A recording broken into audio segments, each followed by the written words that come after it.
بسم الله الرحمن الرحيم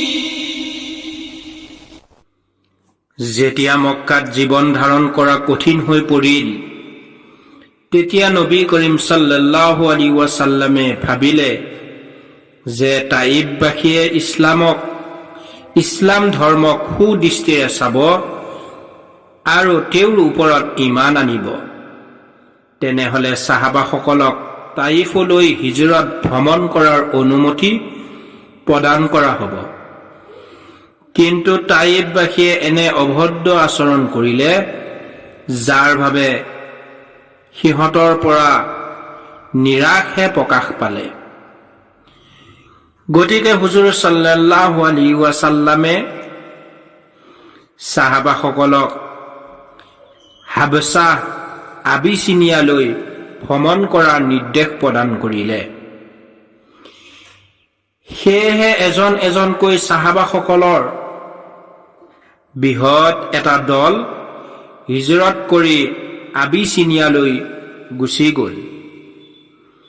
কিন্তু মক্কাবাসীয়ে তাতো নিৰাপদ আৰু শান্তিৰে মুছলমানসকলৰ বসবাস কৰাটো পছন্দ নকৰিলে আৰু তেওঁলোকে আমৰ ইবনুল আছৰ নেতৃত্বত এটা দল তালৈ পঠিয়ালে যাতে সিহঁতে তাৰ ৰজাক প্ৰতাৰণাৰ মাধ্যমেৰে সেইসকল অত্যাচাৰিত মুছলমানক উভতাই লৈ আহে।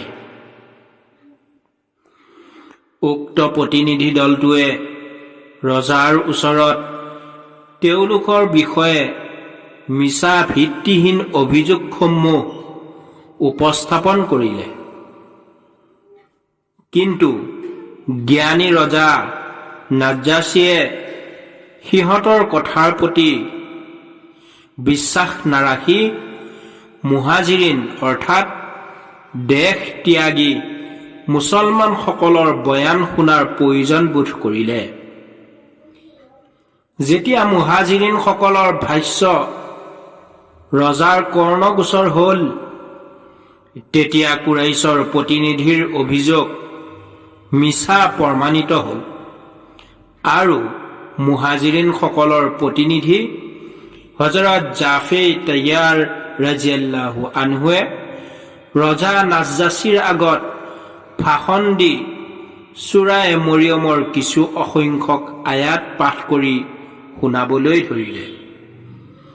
তেতিয়া নাজ্জাশীৰ দুয়ো চকুৰ পৰা অনিচ্ছাকৃতভাৱে অশ্ৰু বৈ পৰিল আৰু তেওঁ ক'বলৈ ধৰিলে, এই বাণী হুবহু সেই বাণীয়েই হয় যিটো হযৰত মুছা আলাইহিছ সালাম তথা হযৰত ঈসা আলাইহিছ সালামক প্ৰদান কৰা হৈছিল। এনেদৰে আল্লাহ পাকে আবিচিনিয়ালৈ ভ্ৰমণকাৰী মুছলমানসকলক মক্কাৰ কাফিৰহঁতৰ কবলৰ পৰা মুক্ত কৰিলে।